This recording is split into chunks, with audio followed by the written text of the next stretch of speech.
et Robert. Et nous sommes le vendredi 27 août, encore au mois d'août, hein. Oui, encore mois de février. Donc cette fois-ci, on se retrouve en binôme. Notre ami Robert qui vous manquait depuis longtemps, parce que tout le monde me demandait, mais qu'est-il devenu ce cher Robert? T'es en vacances. Ouais, il est en vacances. Voilà, un endroit de repos, le gamin, là. Bah oui, absolument. Donc voilà, il est revenu de ses vacances, donc nous on reprend le travail et puis lui il reprend les chasses. Alors bon, comme j'ai du temps devant moi, j'en profite pour... C'est du travail, une chasse. C'est du travail. Ah ouais, préparation, prévision, déplacement, se libérer, c'est pas toujours qu'on est libre. Absolument. Bien, alors, du coup, on profite de ce beau temps pour partir en chasse à la radio Sonde-Nîmoise de ce midi. Alors, tu as dû faire une prévision, Robert, parce que je t'avoue que là, j'ai pas eu le temps ce matin de m'en occuper. Ah oui, d'accord. Entre Cornillon, Confou et Béra. D'accord, du côté de Berlétan. Bon, on va se rendre dans le secteur. Et comme d'habitude, on va tâcher de se placer. Tu te rappelles là où tu m'as dit la pompe à essence? Oui, parfait, on est juste en face. Et en plus, on est en hauteur. Donc on est en hauteur, bien dégagé. Absolument. Alors, on y va. Voilà, on profite du beau temps, de ce beau soleil et de ce beau ciel bleu, pour partir en quête de la radio Sonde-Nîmoise de ce midi. Et on l'entend.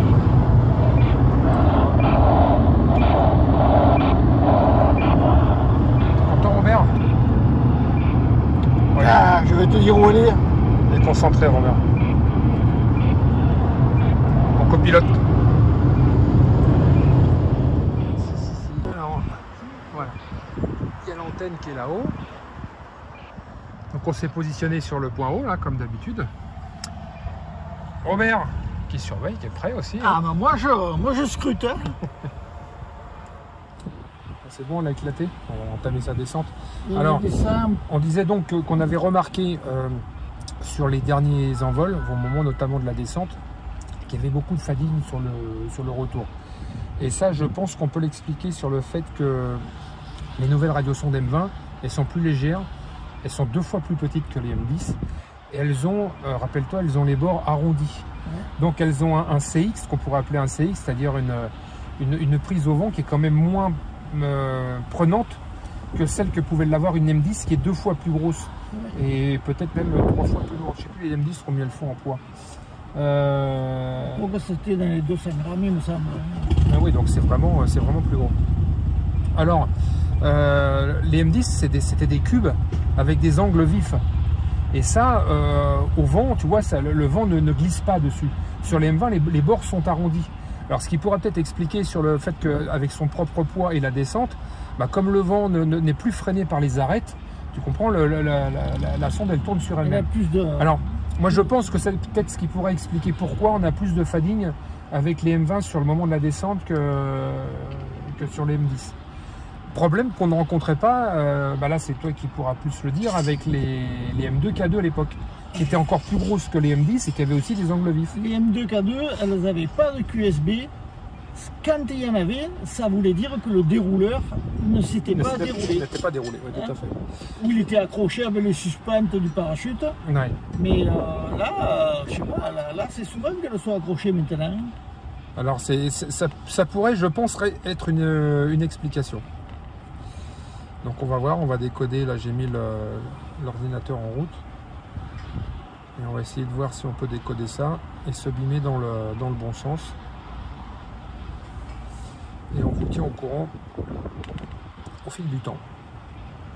Alors voilà, on a sa position là qui s'affiche au fil du temps. Bon, alors maintenant la prévision a changé, c'est juste là derrière. Ah bon, déjà? Ben oui, on a du Mistral aujourd'hui. Donc les vents de sol font que ça va forcément nous l'emporter plus loin que ce qui était normalement prévu. Il faut surveiller ça de près. À Velo. Ah, Velo. Bah, donc finalement, on est bien placé là où on est. On n'est pas très loin puisque Velo, c'est juste là-bas derrière. Ok. On donne toujours sur Velo là, le retour. Ouais, toujours Velo. Alors là, le parachute doit être bien ouvert puisque moi je le constate ici sur l'ordinateur, voilà, 9-10 mètres secondes, à 17 000 mètres d'altitude. Donc le parachute est déployé. C'est une vitesse lente, donc vol long. Donc je pense que Météo France a dû de nouveau mettre un petit parachute dessus. Ou grand. Donc il est bien déployé, ça prouve qu'il est bien déployé. Ouais, c'est ça, à 17 000 mètres, descendre à 9 mètres secondes, c'est qu'il est bien déployé. Et on n'entend pas de fading. Ou très peu. Ou alors c'est le grand parachute. Température de la pile est à 2 volts 34, température interne moins 15. Alors que la température externe est à moins 54.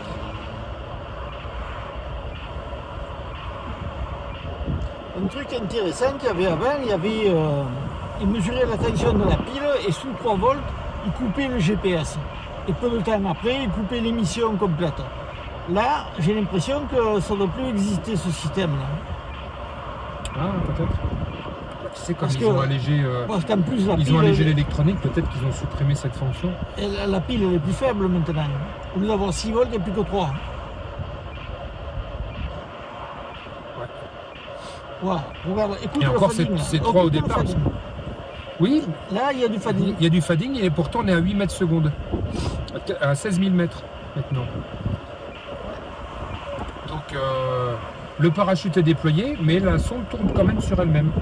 Donc ça veut bien dire que ce que je disais tout à l'heure, le fait qu'elle soit plus légère et qu'elle a plus ces fameuses arêtes tranchantes et que les angles sont arrondis, ben, c'est plus facile, c'est plus propice au tourniquet, si on peut dire ça comme ça. Au bout de cette route, tu t'arrêtes et tu attendras. Hein. D'accord.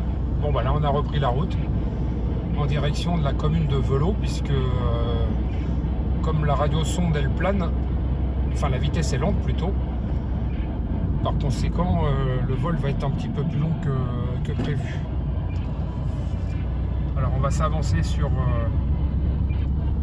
Velot pour voir si on peut pas voir un autre relevé. Alors voilà, on s'est arrêté là sur le bord du chemin. On doit en être à 200-300 mètres, ouais, droit devant. Donc on va finir, on va essayer de finir avec ça. On emmène la perche, Juste la perche et le la perche et le sécateur. sécateur, on ne sait jamais. C'est deux outils importants. Hein. En pleine nature, comme vous pouvez le voir. Donc comme il y a une forêt,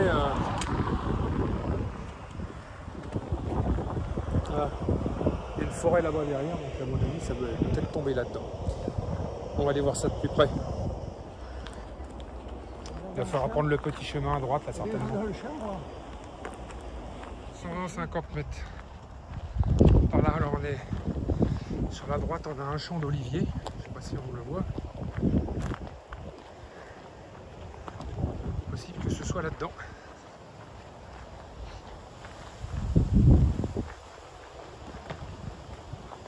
Encore une centaine de mètres à parcourir. Il y a du Mistral aujourd'hui. Là. Ah, tiens, regarde. Ça nous fait du bien, Robert. Viens voir là, viens voir là. Tu la vois? Ah bah oui, tiens, regarde au loin. Vois le parachute là. Ah bah bien, c'est bien vu, Robert. Alors attends, on va essayer de faire un petit point. Ah, j'ai allé un petit peu trop vite. Voilà. Vous l'avez en gros par ici. Voilà, au centre de l'écran. On voit le parachute au loin. Bon bah il n'y a plus qu'à aller la récupérer. Hein. Eh, tu vois, la perche elle va servir. Oui, je crois aussi qu'on va avoir besoin de la perche sur ce coup-là.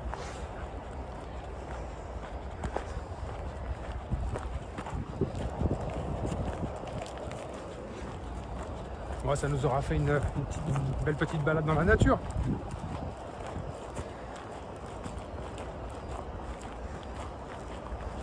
On entend le vent. Hein.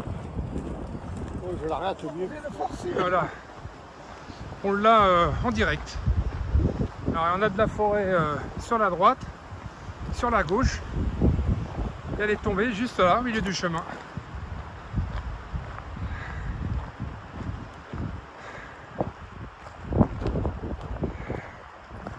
Bon, moi je m'intéresse au voilà. parachute. Hein. Le fil qui pendouille là. Le parachute, ouais, il doit être de l'autre côté. Alors le seul moyen de récupérer le parachute, on va couper le fil ici. Et on va essayer de l'avoir par l'autre côté. Voilà. La M20 nimoise de ce vendredi. Elle est toujours en service, on va la laisser en route. Des fois qu'il y a un autre copain sur le coup. Et puis on va appeler, continuer d'appeler sur le 144. Voir s'il n'y a pas un copain du coin là qui serait aussi en chasse. Là, je vous fais un petit tour d'horizon. Et on a la forêt de pins de l'autre côté. Donc on a eu de la chance. La sonde est tombée sur le sol. Et le parachute lui est rentré dans la forêt. Les restes de ballon sont assez importants. Le parachute est emmêlé. Mais il a dû tournoyer sur lui-même parce qu'il s'est quand même déployé. Tu vois, on voit bien qu'il a fait son travail. Et le ballon, il reste en quoi? Il reste 20%, 20-30% du ballon. C'est pas en tous les cas. Ah, mais par contre, c'est un grand ballon. Puisque tu vois, il y a la Lonti-Torch, c'est le grand modèle. Ouais.